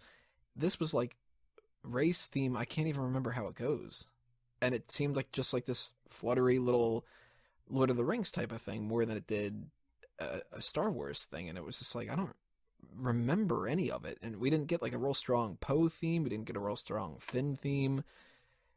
Captain Phasma didn't have any kind of like through line that I could pick up on. General Hux wasn't. Kylo Ren didn't even have his own theme that I could pick up on. And Snoke, he had a song that was playing specifically just for his scenes. It just sounded like a shittier version of Palpatine's theme. Like, there's just that evil guy kind of. It's just like, Are those lyrics? I think pretty much. I don't know. No, Again, mean, I don't know how better. the melody went, so I can't sing along with it. It actually would have been better if they had some sort of Gregorian chants going on, because that's fucking dark. And but that's the thing. It's more than just missing themes. Like, hey, where the hell's the Finn's theme or race theme or whatever? It doesn't feel like one continuous masterpiece from beginning to end. If you listen to A New Hope, it sounds like one big piece of music. And in this movie, it's just like theme cut into something very bland and kind of backgroundish, and then theme, and then stop, something kind of boring, and then theme, So, and when I say theme, I mean the old stuff. So, I mean, that's the big flaw. Well, credit to Lucas. He actually said one time that one of the things he wanted to do to emphasize the music is make it to where you can watch the movie with only the soundtrack playing, and you could get the, no dialogue, whatever, you'd still know the story. And there's actually versions of them that you can find online and stuff that are like just the isolated soundtrack. And they work. I don't know if this one will hold up like that. I mean, again, I've only seen it twice, so I don't know. I have to go back and I have to listen to the soundtrack separately to see if anything picks up on. But it didn't do it for me. Sound design, awesome, though. And visual effects, by the way, let's talk about that. How beautiful did this movie look? Wow, fantastic. And the director of photography was awesome. Dude, everyone was awesome in this movie. Everyone. The janitor was awesome. The catering was awesome. Everything fucking worked. Sanitation? Yeah, sanitation was awesome. Everything worked in this movie. The visuals, everything. To me, this movie was really, really well produced. Does anybody have a favorite visual effect or maybe even just action scene in general that they were just like blown away by? Yeah, when you first see a Star Destroyer, it felt really, really, really like it looked giant. It looked really big. Where it's covering the planet? Yeah, but I don't know why. I don't know how or why I felt that way, but it felt bigger than life. It was like, okay, I see this ship, and then all of a sudden you see this Star Destroyer that just looms over the whole everything. It covered you up. It swallowed you whole. It was awesome. We have to go with the opening scene. That opening scene was just so intense. Yeah, I mean, it did good job setting up Poe as our hero. Matter of fact, when they just like killed him off very unceremoniously, I was like, that was kind of weird. I felt like it was going to be a big thing through the whole movie. It's like, well, Did you really believe he was dead? No, I didn't believe he was dead, but especially because they did it so unceremoniously. I was just kind of like, all right, well, I guess we're just going to follow this guy for now. But most importantly is how this set up Kylo Ren. And that was the best part of his character, was what they did in this opening scene. There's that one shot from the trailer where he just like turns around and throws his hand out. And I was just always wondering, like, okay, what's this happening here? Where is this from? And we see it right there in this opening scene where he just turns around and he stops a blaster shooting towards him. It just stops the laser blast in air. And while he's still holding that laser blast in air, he paralyzes Poe and disarms him, and then has his guys bring them over. This guy is incredibly powerful, and for him to go in there and then just give the order to slay the entire village, it made him a very detestable and formidable-looking foe. I did love that visual effect of that blaster bolt just hanging there, and you hear the little crackles, and then eventually he just lets it go, and it's just like, bam! Yeah. Especially in 3D, where you saw it kind of moving out in front of you. Yeah, that was cool. I'll have to go back and see. I did not watch it in 3D when I saw it, so I should go back and do that. Between the two viewings that I saw, the first one was 3D IMAX in the Tropicana in Atlantic City, which was apparently the only one in New Jersey that had extra special stuff, but I don't know exactly what special stuff. And then I saw just a regular screening, not even a 3D one, in my normal movie theater. And, I mean, as much as I don't like 3D movies all that much, the sound alone was so much better in the IMAX one. And the movie's great both ways, but if you guys do get a chance to see this in theaters in a 3D kind of an IMAX atmosphere, go see it. It's worth it. XD or any of those kind of things like that, any variations like that, go see it. It's awesome. It's worth it. But Calen, what do you think about the visuals and the action stuff? Is there any one that stood out to you? Well, as far as the visuals in general, I was really glad it was a step up from the prequels visually. I mean, the use of rubber puppets and sets, it was better than the CGI. The CGI that they did use wasn't over the top, and what they did use was blended more seamlessly than the other films. But I think the use of actual practical effects helped enhance the feel of the old magic that we've grown to love in the original trilogy. So visually, I think it was fantastic. As far as any specific scenes, I like when they were stealing the TIE fighter and trying to escape. I liked, as you guys were just talking about a minute ago, the opening scene with the raid on the village. And, it was so striking. They're going around and burning everything. And, it was just this huge force coming down. It set a great tone for the film. Huge force? Huge force. Awakening? Exactly. So there's actually three characters that we didn't really talk that much about. Poe's one of them. And we were just mentioning him a minute ago or so, that the idea that he kind of got pushed aside and then brought back and stuff. But I liked Poe. I actually liked him more than I thought I was going to. I thought he was going to be just like another Wedge. But what got me sold on Poe were two things at the very beginning. And then there's one other part towards closer to the end. I really loved how, number one, when Poe was captured by Kylo Ren, when he says, "So you talk first or I talk first? How's it go?" That was a good little line. I liked when Finn and him break out. Now, of course, I like the line too about him saying, "But you need a pilot." That's the real reason why I like that kind of thing. But I liked how easily he was able to trust him after that. He seems like a good guy. There's no maybe some people will complain and say that he's not going to have as much of a story arc or whatever like that, but he doesn't necessarily need to if Finn and Rey need them as much.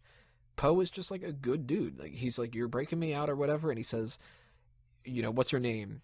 "Well, I don't have a name or whatever." "Finn, I'll call you Finn, all right?" And then he says, "Nice to meet you." He's a good guy. Poe's a good guy. I like him. And the little bromance moment when they finally see each other again, and he just runs and he's just like, "Buddy," and he gives him a hug and stuff. I want to see these two in a buddy cop scenario.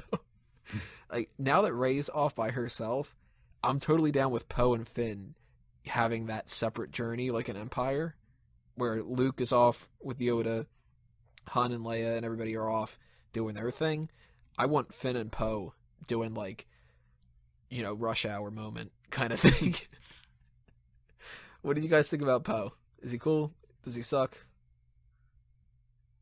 Oh, was Poe was alright. the man.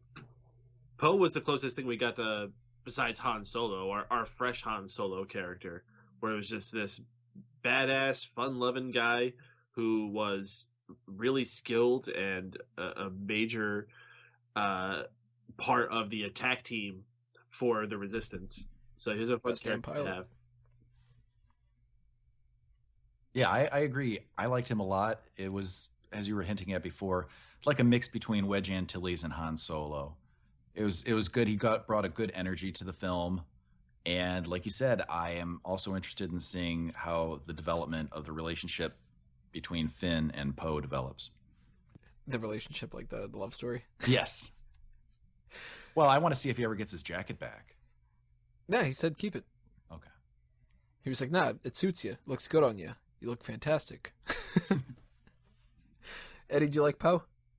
I guess I have nothing specific to say. I think he was in place. He was there at the right time. Not too much screen time, and that's it. I hope that in episode 8 he's available, but otherwise I don't really care. He'll be I mean, there for episode 8. he seemed like just some new character. And he's the only one that didn't really convince me. It's like, hey, I'm here in the Star Wars universe and I deserve to be here. I was just like, You know why he would be in episode 8? He needs the money because he's just a Poe boy from a Poe family.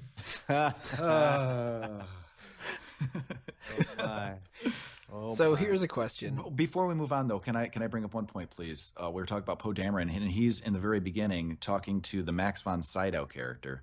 Mm-hmm. Do we know who that character is? The Max von No Sydow. fucking idea. Okay, I didn't know if he was somebody significant or just some random. Or do you think they're going to discuss that further, or do you think it's just some old guy?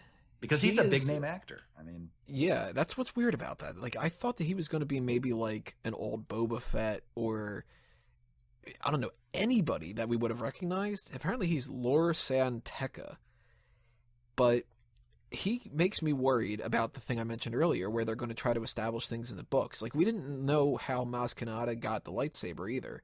Mm-hmm. And I don't think that they're going to spend any time in the future movies talking about it. So I think the setup for how she got the lightsaber and the setup for who Max von Sydow's character is, I'm thinking that they're going to spend time in the books doing that, and that's a little annoying.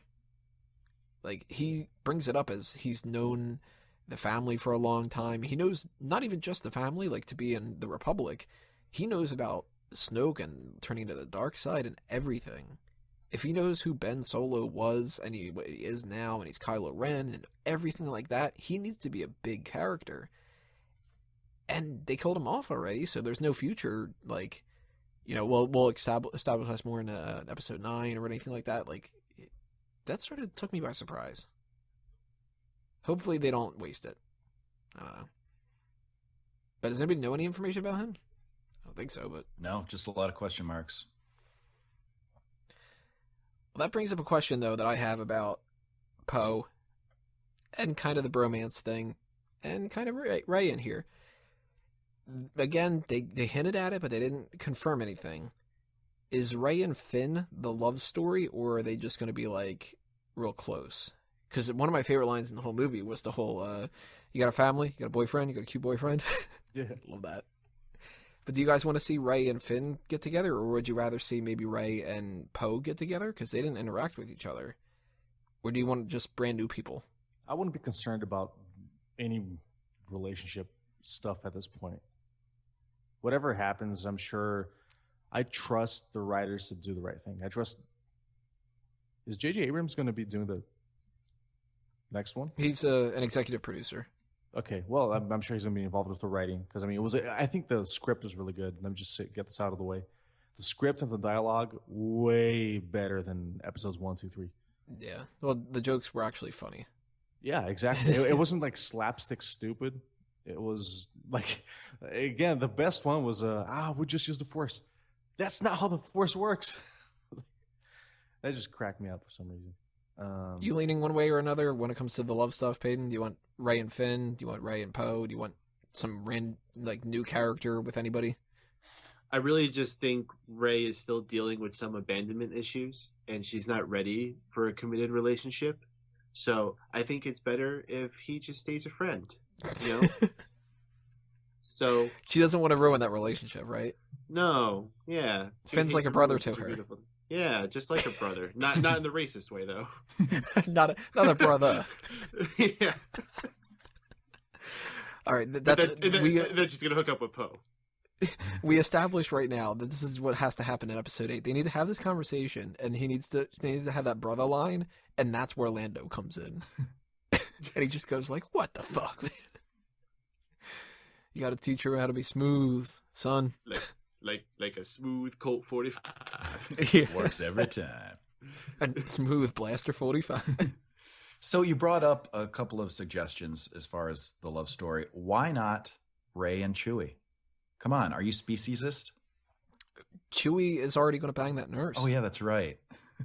No, as far as the love story goes, I know. Or Maz Kanata. Yeah, that's true. One thing that I don't like about a lot of movies is how they feel like, oh, okay, we have this great movie. Oh, we have to tack on a love story here. Let's do this. Like, I don't think every movie has to have a love story. This one, I don't think, they kind of hinted at it, and that was at a fine level. It didn't bother me at all. But if it feels forced, again, with the Force, if it feels like it's not natural, then I'm not okay with that. But if it's something that through the writing, through the plot, develops naturally, then I'm okay with just about any relationship. Well, didn't you think that Rey and Finn had kind of a good chemistry together? Yeah, and I thought that they didn't take it to a level or anything that bothered me yet.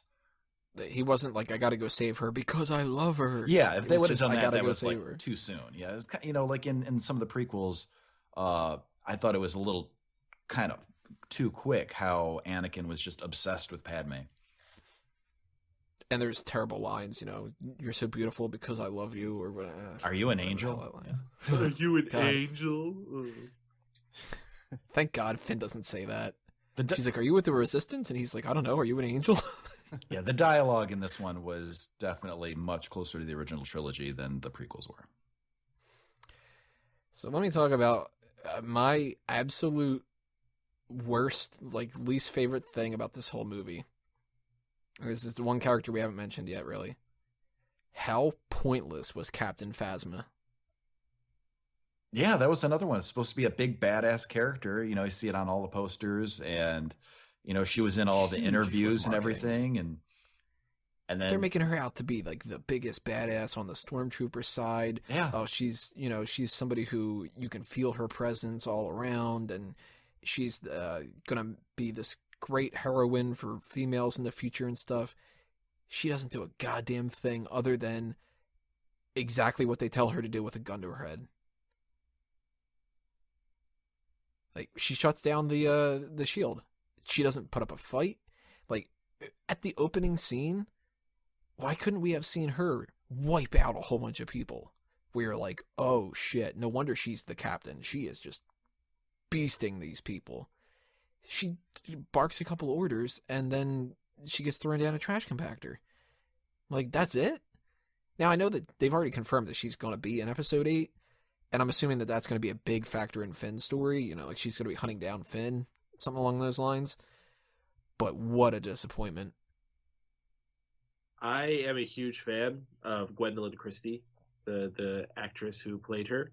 She's an awesome character on Game of Thrones, and I think she's fantastic. I think this is another one of those things we just have to wait and see where this goes. Her character was underwhelming for this, but we have to remember this is a trilogy, and I think it was more setup than it was her being a crucial part of this story. Wouldn't you have liked to see at least one shot of her being cool? Yeah, we did in the opening scene. She didn't do anything, though. She commanded all those troops to slaughter that entire village. See, I attributed that more to Kylo Ren. He's the one that says kill them all. Wipe them out, all of them. Like, I don't know. I think, like, if maybe she would have been the one to kill Max von Sydow's character. Maybe that would have been something where, like, I don't know, like maybe there's a deleted scene. That's what I'm trying to think here. There could have been something with her. I was disappointed. No, you know what? It felt like Darth Maul, where basically he just looks badass and doesn't do much. Or Boba Fett. Yeah, pretty much. Like they need somebody who looks cool, and that's it. They're going to wait until the third movie where Captain Phasma still hasn't done anything, and then somebody's going to just turn around and accidentally bump into her, and she's going to die. Yeah, pretty much. Yep. Captain Phasma? Captain Phasma? Where?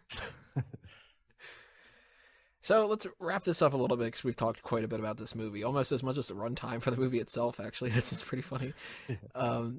Your biggest hit and your biggest miss. What was your favorite thing about the movie? What was your least favorite thing? And what would you rank this on just an overall thumbs up, thumbs down? Paden, I'm going to go with you first. No, I needed time to think about it. All right, Calen, I'll go with you first then. Sweet, yes. Overall, let's see. The biggest hit was, it's great to have another Star Wars movie. This is getting me excited for the next ones coming up. It was, like I said, visually fantastic. The dialogue was more in line with what I like. As far as the negatives, like I said in the very beginning, I couldn't help but feel like I was just watching a glossy photocopy of a movie that I had seen before. It was A New Hope, remix, basically. A Newer Hope. A Newer Hope, yes. So, I went in with the highest hopes. So it's partially my fault. This is the only time, because like I said, I've seen all of them in the theater except for the first one. This is the only time I've walked out of the theater feeling any kind of disappointment. All the other ones, I was over the moon when I walked out. This time I was like, yeah, but I've seen that before. So it's a good movie. I don't think it's great. I think it's a good movie. If it's, thumbs up or thumbs down, definitely thumbs up. There's no question of that. If we're doing it like on a 10-point scale, like we were doing the other ones, I thought about this. I'd probably say 7 out of 10. Where does this rank? How would you rank the Star Wars movies? Number 1, Empire Strikes Back. Number 2, A New Hope. Number 3, Return of the Jedi. Below that, I would put Phantom Menace. Then I would put Episode 3. Then I would put Episode 1. Then I put this one. Then I put Attack of the Clones. Jesus. We're going to do that for everybody as well. Eddie, hit, miss, what's the biggest for both sides? And what is your overall ranking, and how do you like the movie? Okay, the biggest miss to me is just that sometimes there's this unnecessary speed with which things were delivered. Like Rey's character learns about the Force out of her own sheer will, which is kind of weird. The Phasma or whatever her name was totally bland. But otherwise, I think that's about it. Oh, the soundtrack was a big downer. My favorite part of the movie was the fact that you had specific color schemes. You had the Jakku, you had the freighter where Han and Chewie, dragged the Millennium Falcon into. Then you had the Star Killer planet where it's all snowy and stuff. You have these colors again. You have the separate, so okay, it feels like the first third of the movie is this color, and then there's this set of colors, and there's that set of colors. And then at the end, you have this bright green, which is, I guess you can only find in like Ireland because it's so green. It's like bright green. And it's just, the visual was just so beautiful, And then, of course, the little cherry on top was Luke Skywalker. Like, yes, there he is. What was the other? What was the rest? How would you rank the movies? I'll rank the movies. Okay. 1, Jedi. 2, Empire. 3, A New Hope. 4, Force Awakens. 5, Episode 3. 6, Episode 2. 7, Episode 1. And score, because it's a Star Wars movie, it can't possibly be a 10 because the expectation is just too much. But let's put that aside. I'm gonna give it a 9 because it focused so much, and I don't see this in any movie anymore, any superhero movie or any, unless you're unless you're watching some European movie or a Woody Allen movie, you don't see human emotions anymore. Just a bunch of retarded fucking explosions here and there, special effects, and all that. No, like race characters felt pain. I even Kylo Ren was like in pain and in conflict. I got a kick out of the performance of every character. Paden? So that's pretty much it. All right. Well, my biggest hit was, I'm gonna go with BB-8. I think that it really knocked it out of the park. They used to have to use 2 droids. Now they only needed 1. It fulfilled its role. It was a fun sidekick. It integrated well into the spaceships, and I'm sure we'll see that come more into play later on. BB-8 in a battle. Oh my gosh, what happens if like the top floaty part gets separated from him while he's in space? Oh my god, I just had a horrible fear of what might happen in a future movie now. Oh, goodness. Headless BB-8. My biggest miss was absolutely Kylo Ren. What a whiny bastard. He is a bastard now, too, because he killed his own father. Yeah. Self-made bastard. As far as up or down, I mean, definitely up. I couldn't go any other way. I couldn't imagine giving any Star Wars movie a thumbs down, except for maybe Clone Wars. As far as the ranking of them, now, here's the thing. If it's being accused of basically being the same movie as A New Hope, would it not be on equal footing, or at least better even than A New Hope? Because you have better effects and everything. So I'm curious how it could be ranked so high for A New Hope and then so low. So low. So it's actually appropriate for me then.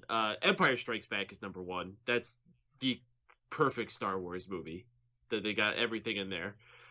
For me, it's a tie for number 2 between A New Hope and Force Awakens. I'm really torn between which one of those I would put as my second favorite Star Wars movie at this point. I would have to see Force Awakens again, and then I have to have about 20 years for it to bake on me before I can fairly assess that. When our kids are going to see episode 15, we're going to go, all right, I finally have a ranking for Force Awakens. Followed up by those would be Return of the Jedi, then Revenge of the Sith, Phantom Menace, and Attack of the Clones. Now, the reason I can... Oh, I'm sorry. Before I go ahead. Fend on one point. The reason I can rate A New Hope so much higher than Force Awakens is because A New Hope had something that this one didn't. Originality. That's true. Except that it completely ripped off of Flash Gordon and other serials. But it didn't rip off the same franchise.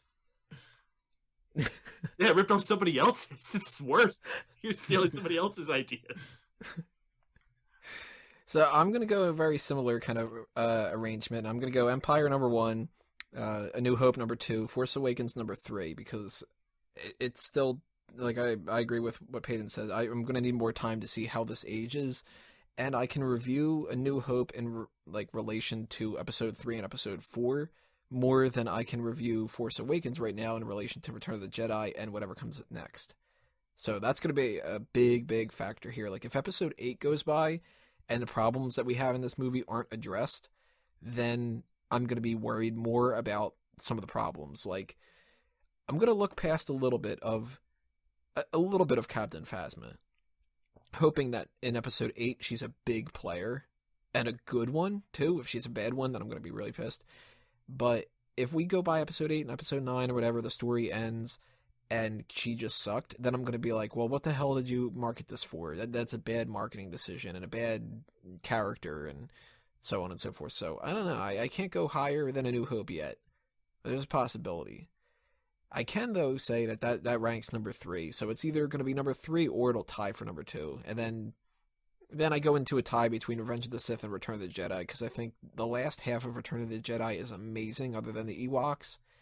And there's like half of Revenge of the Sith that's amazing, and the other half is stupid too. Then probably Phantom Menace, then Attack of the Clones, because they're both kind of But my biggest miss is the villains, because I don't like Snoke yet. I don't like Phasma. Kylo Ren, I'm still not sold on. General Hux, I still just feel as Tarkin. And the Death Star 2.0 was just, come on, man. Like, I want more out of my villains going forward. Even if they have to go with the Yuzan Vong thing, I rather would have that happen than to just have another, like, if Hux doesn't do anything different, he's clearly just Tarkin. And if Kylo Ren doesn't have more of a turn to the dark side, and hopefully doesn't turn to the light, like, separate him from Vader, separate him from what we've seen before, and do stuff that's good. Biggest hit, though, as much as I didn't love the villains, I loved all the new heroes. Finn, Poe, Rey, and BB-8. All 4 of them I'm on board with. And all 4 of them are, like, I want to see them all live until episode 12, or whatever we go with. BB-8 probably takes the cake. It's probably BB-8, then Finn, then Rey, then Poe. But that's just because BB-8's fucking adorable. But I gotta give this a huge thumbs up. I think this movie was fantastic, and out of all the movies that I've been really excited and really nervous about lately, this is the one I'd have to rank as, like, the top of the one that didn't let me down. As much as, like, Man of Steel really pisses me off in a lot of ways. And I got a feeling Batman v Superman's going to do the same thing. Thankfully, Star Wars, I got a good feeling about this. Not to make a reference to me, I got a bad feeling about this. So that's it for our Star Wars review. We just have to go around the table one more time, everybody, and just throw out some plugs for you to check out, some promotional side of things. I'm going to go in reverse order here. Paden, anything you want to promote? Yeah, follow me on the Twitter at MRPADEN. That's Mr. Paden. And stay tuned to all the awesome programming that's going to be coming your way at Mega Powers Radio. Big things popping, little things stopping. Stay tuned to the Twitter to see the news coming up on that. Eddie? I got nothing, except I'm going to watch Force Awakens again. Plug in the own movie itself, right? Yeah. Calen?